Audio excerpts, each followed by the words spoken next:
Port Townsend Marine Trades Association is lobbying in favor of legislation proposed to state lawmakers that could lure more yachts to the moderately busy shipyard. The Marine Tourism Bill is super important to the Marine Trades Association. It was unanimously supported by the membership, and we wrote a letter to the senators and the representatives.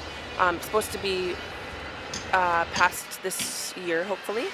And as it stands right now, entity-owned vessels need to, after the 60th day of their stay in Washington State, they need to either leave the state or pay 10% of the value of their vessel. The Marine Tourism Bill at this point will make it so that entity-owned vessels can stay up to 180 days. And a feasibility study done by the Northwest Marine Trades Association shows that that could bring in up to $29 million in new spending in Western Washington. Prior to the economic downturn, we certainly would see quite a few more yacht repair yards and yachts out of the water. It was a flourishing industry. That slumped off with the economy. So anything that could kind of help bring that part of the industry back to Port Townsend would help a lot of the businesses for sure. And I would have to say that we easily, those larger boats bring in 3 to 4 times as much as a smaller boat. And they are, I mean, they're here, they're willing, and we're in the jump-off point right here in Point Hudson, Port Townsend, Boat Haven, between the San Juans in Canada, Seattle, Tacoma, off to Everett.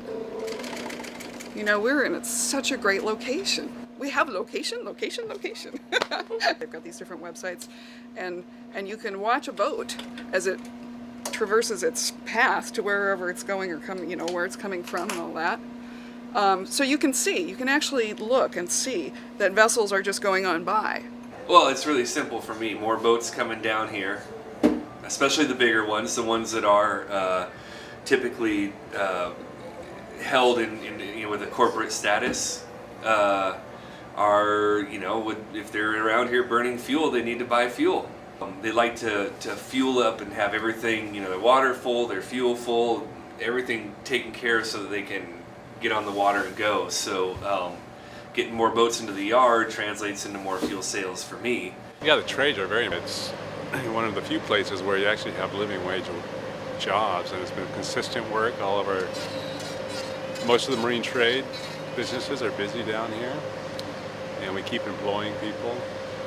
So I think it's, for such a remote community off the I-5 corridor, I think it's extremely important for our county and also our town too.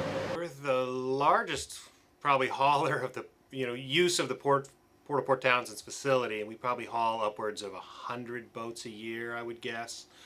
At any one time we might have 13 or 14 boats out of the water and 1 or 2 in the water, so that number might actually be larger than that. So our company runs from about 18 people to about 35 to 40 during the busy time of year. So a lot of people, a lot of projects. We want to see people working and staying incredibly busy, and the Marine Tourism Bill is one of those important issues right now that will bring more entity-owned vessels to Washington State and to Port Townsend. I know that for myself and a lot of people are drawn to this place through the water, and then they end up staying here and gaining skills through places like the boat school. Myself, learning from mentors, folks that have been here for over 20, 30, 40 years that are passing on their skills to younger people like me. For Videoli, this is Jeff Chu reporting from the Port of Port Townsend Boat Haven and Shipyard.